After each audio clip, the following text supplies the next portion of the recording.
This is a review of last night's Night Callers. It was a really great show. The guest was Tony Mehmed. He's the Australian researcher, known as Rick Rocket 2010 right here on YouTube.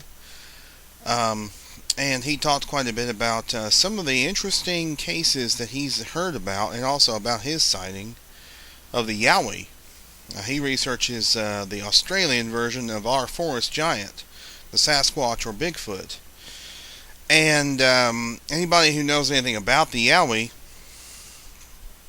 knows how aggressive the Yowie is compared to the Sasquatch or the forest giant over here in America. And quite interesting there's cases that we generally don't hear about that have occurred in Australia that we generally don't hear about unless you read Tony Healy and Paul Cropper's book, The Yowie in Search of Australia's Bigfoot, which I am rereading at the moment, and I'm going to do a review of it, even though I've done a written review of it already, but I'm going to do a video review of it once I'm finished with it, because it's a great book, and I think it's sort of an underrated book, underappreciated book, and it's really fascinating book. Anyway, the show was terrific with Tony Mehmed. He talked about and actually Frog called in and asked him some questions, and then I called in. I asked him. I asked Tony what was the most unusual case he ever heard about, the most unusual Yowie case. He said that there was a young man, and this is in Cropper and Healy's book. A young man who was driving around in the I think it's Table Rock Road or something like that, and he came across a Yowie, and then two more popped up out of the bushes, and they pretty much blocked off the road, and literally scared the crap out of him. He was down in his car, or crouched down in his car, literally crapping his pants, and he was just scared to death because they actually pointed at his car. They were pointing at his car, and of course, I mean, I would imagine if that were to happen over here in America, that would be quite interesting if it happened in America. It didn't happen in America. It happened in Australia. And the young man was he was fortunate to get out of there with his life, and the Yowies did not decide to break his windshield or break his windows and try and break into the car and maybe get to him. But that was Tony's most unusual case he's ever heard of. I also asked him if he would explain what a pink monkey is. Those of you, and you know who you are out there, those of you who are here on YouTube, those of us who are in the Skype chats all the time. I've been on the Skype chats for almost a month now, so I'm very familiar with the pink monkey. But it's kind of an inside thing with us Skype /YouTube folks. Anyway, the pink monkey is just it's an evil little entity that you got to be careful of. You got to watch out for, and that's how Tony kind of explained it. Footers was interesting. It was about how we need to be careful of black bears out there in the forests. That the black bears can be just as dangerous, or can be more dangerous than the forest giants, the Sasquatch, the Bigfoot. So we just have to be, and just generally, giving an alert, I guess, on the black bear. The black bear populations seem to be getting a little bit bigger in different states. I know Mississippi's got a pretty good population of black bear. Anyway, it was a great show, and it's always great to hear from our mates down under. especially about the Yowie, which we don't hear much about in America. Anyway, next week there'll be a researcher on, and I can't remember what state he's from. I want to say Alabama. His name is Rick Skeen, and he'll be the guest next week on Night Callers at 7 Eastern, 6 Central, www.blogtalkradio.com/nightcallers. Now tonight on MNBRT Radio, you can see that I'm wearing the shirt. The guest will be Mike Hall from Textlaw Research, and that'll begin at 9 Eastern, 8 Central, www.blogtalkradio.com/MNBRT. And then tomorrow night, the Bigfoot Quest will return for its bi-monthly show. Well, actually, yeah, I guess you could say bi-monthly because it's on twice a month now instead of every week. Not sure what Bob and Mike have planned, but it'll begin at 9 Eastern, 8 Central, www.blogtalkradio.com/Bigfoot_Quest. And then Wednesday night will be Hawk and Frog, Bigfoot Truth and Lies.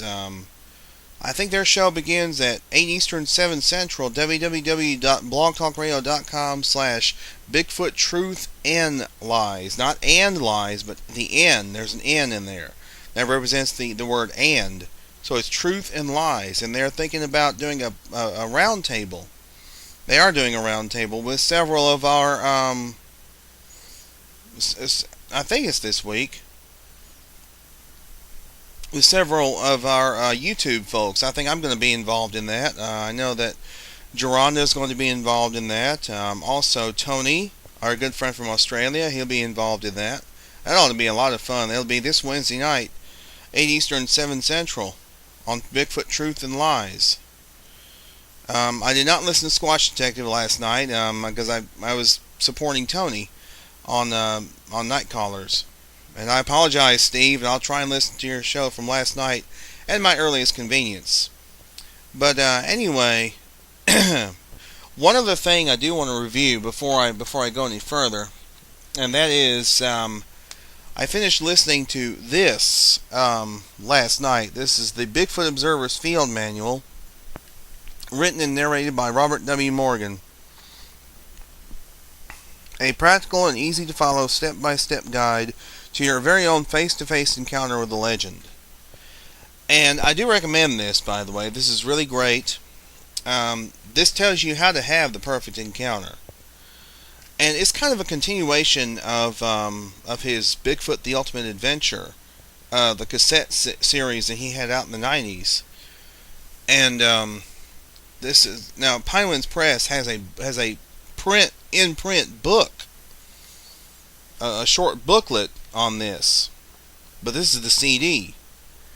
And I think it's really great. It tells you. I mean, he just kind of takes you through step by step on how to have the perfect encounter, where to begin. He recommends going to your library, going to your local historians to find out if there's been sightings in the area. You know, and check back to old records, old newspaper accounts, things of that nature, for things like wild men, boogers, haints, things of that nature. And do your research. In other words, do your research on this. And then there's scouting on wheels, and he recommends if you can't get a car into the area, use a bicycle. And he tells you how to set up your camp and what things to take on your camping trip. He does say do not take any firearms or any kind of weapons except a pocket knife. So the forest giants won't consider pocket knives to be dangerous, I don't think. But do not take any kind of firearms with you. That's one thing. If you want to have the perfect encounter, do not take firearms. The art of research security, what that means is don't tell anybody except for personal close family where you're going, how long you're going to be there, what emergency number to call if necessary. There's also setting the stage for an encounter. Morgan recommends that if you find a series of tracks, if you find a trackway, do not follow it. What he recommends is, if you're standing at these tracks, what you do is you kind of go around, you kind of circle around, open your arms or open your hands like so. I think he says do like this, to show that you don't have any weapons in your hands, that you don't have anything that could be potentially threatening to a forest giant. Also, creating a provocative routine is also another good thing that you should do. Just kind of make the forest giants familiar with you. Make yourself familiar to them. In other words, don't do anything that would be considered provocative to them, or something to where they will interpret that as hostile towards them. Tracks, feces, smell, and hair. Morgan gives you tips on how to cast tracks, how to preserve feces if you find it. The smell might be a little bit difficult to capture. Smell would be a little more difficult to capture. Hair is always good to collect hair in a scientific manner. How to invite a giant for tea. Just basically how to draw one into your camp. And then after your perfect encounter. Now Morgan says if you decide to report your sighting to the local media, be prepared to be snickered and laughed at. I mean, that's just going to go along with the terror. That's just going to go with the territory. You're going to get snickered at. You're going to get laughed at. That's just the nature of the beast. And also, that's if you choose to report it to the media. But anyway, I do recommend getting this, except there's only one slight gripe I have with this, and that's Morgan's voice is too low. I'm not sure if it was the audio engineers or if it was Morgan being too quiet, being a little bit. He talks kind of at this level. And sometimes it's hard to understand him.